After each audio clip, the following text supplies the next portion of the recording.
লাভ chocolate খাওয়ার জন্য আমি আর জান্নাতুল রোদ্দুরে চলে আসছি বাহিরে এই শীতের ভিতরেও, বুঝতে পারছো? তো এই যে স্টিক খাইতেছিলাম, এটা খাইতে আমার অনেক বেশি ভালো লাগে, জান্নাতুলেরও এটা খাইতে অনেক বেশি ভালো লাগে। কিন্তু জান্নাতুলকে আমি বলতেছিলাম খাওয়ার জন্য, তা ওটাও খাবে না। জান্নাতুল বলতেছিল, মেজমা তুমি তাড়াতাড়ি লাভের চকলেটটা খুলো, দেখো লাভের চকলেটটা কত সুন্দর না। ছোটোবেলায় এই লাভ চকলেট পাইলে, মানে এইটা কিন্তু লাভ শেপের চকলেট, কিন্তু এর ভিতরে হচ্ছে চকলেটের লাড্ডুর মতো থাকে, র্যাপার দিয়ে মোড়ানো থাকে, বুঝছো? খেতে খুবই মজা লাগে। ছোটোবেলায় এরকম চকলেট পাইলে মানে এত খুশি হয়ে যেতাম, আমি প্রচুর কিনে কিনে খাইতাম, বুঝছো? তো জানাতুলের এটা খুব পছন্দ। জানাতুল আমাকে এখানে বলতেছিল, মেজমা দাঁত দিয়ে হবে করো না, দাঁত ভেঙে যাবে। আমি বললাম যে না, দাঁত ভাঙবে না, কত ট্রেন্ডিং আছে এরকম খোলার, ঠিক আছে? তো এরকম খুলতে যায়, বুঝছো, হাত দিয়ে খুলতে গেছি, আর হচ্ছে আমার এক পাশ দিয়ে ভেঙে মনে করো যে হয়ে গেছে। পরে বলতেছে যে, মেজুমা তুমি কী লাগাবা, তাতে ডক্টরের কাছে যাবা না কী করবা, মানে ও অস্থির হয়ে গেছে, ঠিক আছে? এটা বলতেছিল, ওই ভয়েসটা দিলে শুনতে পারতা। এই দেখো ওই যে র্যাপার দিয়ে পেঁচানো থাকে কস্টেপের মতো।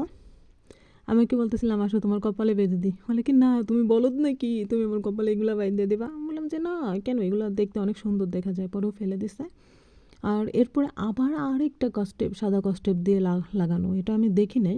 তো খোলার চেষ্টা করতেছিলাম, খুলতেছিল না। ও তখন জানাতুল বলতেছে, মেজমা আর একটা কিন্তু সাদা কস্টেপ দিয়ে লাগানো থাকে, তুমি ওটা ভালো করে লক্ষ্য করে দেখো, কারণ ও এগুলো অনেক খায়, বুঝছো? পরে হচ্ছে যে দেখলাম, এই যে এখন সাদাটা এই যে খোলার চেষ্টা করতেছি, এই যে সাদা কস্টেপ দেওয়া, বুঝছো? কারণ হচ্ছে যে একটু হ্যাভি টাইপের, তো এই জন্য কস্টেপ দিয়ে সুন্দর করে মানে র্যাপিং করা থাকে। জানাতুল এখানে অনেক শীত লাগতেছিল, বলতেছিল মেজমা রোদ্দুর উঠছে তারপরও শীত লাগতেছে। আমি বললাম যে ওই একটু শীত লাগলে কিছু হয় না। পরে বলতেছে, ও আচ্ছা আমি বড় হয়ে গেছি তাই না? আমি বললাম যে হ্যাঁ। এ দেখো আরেকটা কস্টেপ খুললাম। এখন হচ্ছে যে চকলেটগুলো এই যে পড়ে গেছে বাইরে। এখন জানাতুলে বলতেছে, জানাতুল তুমি কোনটা কোনটা নিবা? ও বলতেছিল যে মেজমা আমি তো দুইটা নিব, বেশি খেতে পারবো না। বললাম কেন, তোমার জন্যই সব কিছু। তখন ও বেশি খুশি হয়ে গেছে, দেখো ওর পায়ে হচ্ছে যে কষ্টপের লেগে গেছে। পরে আমি ওকে বলতেছিলাম যে আমি খুলে দিয়ে এদিকে আসো। পরে হচ্ছে যে আমি ওকে ওই যে খুলে দিলাম, দেখছো ওকে খুলে দিছি। এখনও খুশি হয়েছে। ওর মন খারাপ হয়ে গেছিলো, বলছে কি যে এটা যে পাড়া দিবে তার পায়ে এমন হবে। আমি বলছি হ্যাঁ, এটা আমি দিলেও আমার পায়েও এমন হইতো। আমি ওকে বলতেছিলাম যে এখানে বসবো, বলে কি এখানে ঠান্ডা, এখানে আমি বসবো কেন, তোমার কোলে বসবো। আমি বলছি না, তুমি ওইখানে বসো। ও পছন্দ করে নিচ্ছে। ওখানে আবার কালারফুল থাকে, বুঝছো? কালারফুল দিয়ে ওই যে র্যাপিং পেপার দিয়ে হচ্ছে, না ফয়েল পেপার না কি জানি দিয়ে, এটার নাম কি জানি আমার এখন সঠিক মনে নাই।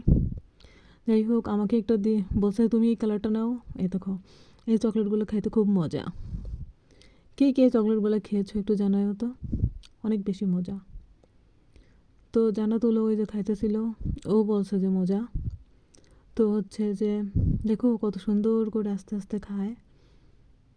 ওর বসার স্টাইল অনেক সুন্দর, বুঝছো? এই যে খাইতে খাইতে ওর এসে হাতের থেকে এই যে পড়ে গেছে, তাড়াতাড়ি এবার উঠাই ফেলছে, ঠিক আছে? আবার ফেলে দিচ্ছে, কি করতেছে না করতেছে। পরে আমি বলছি কি এইভাবে না ফেলে তুমি একটা এই যে এই কাগজের ভিতরে পেঁচাই রাখো, পরে ফেলে দিলে হবে, ঠিক আছে? এখানে ফেলো না, পিঁপড়া মেপড়া এসে হাজির হয়ে যাবে। আবার আমার কাছে দিতেছে, তোমার তুমি ফেলে দাও। পরে আমি ওখানে নিচে রেখে দিয়েছিলাম। আর চকলেটটা খাই আমার খুব ভালো লাগছে, অনেক মজা ছিল, বুঝতে পারছো? জান্নাতুল খেয়েও খুব মজা পাইছে। ফাইজান থাকলে ভালো হতো। জোহান তো এখন খেতে পারে না, কারণ জোহানকে সব এখন খাওয়ানো হয় না। আমি ওকে বলতেছিলাম তুমি একটা স্টিক খাও, আমি একটা খাই। এই স্টিক খাইতে অনেক বেশি মজা, এটা কফির সঙ্গে খাইতে আমার বেশি ভালো লাগে, বুঝছো? আমাকে বলতেছিলাম, জানো তো তোমার চিপস যে একটু পড়ে গেছে। তো টাটা, আল্লাহ হাফেজ, ভালো থেকো, আমাদের জন্য দোয়া করো, জান্নাতুলের জন্য একটু সবাই বেশি দোয়া করো, ঠিক আছে? আর কার এলাকায় কেমন শীত পড়ছে একটু কমেন্ট করে জানাও তো। ঠান্ডা, কুয়াশা, তুষার কার এলাকায় কেমন পড়েছে জানাও।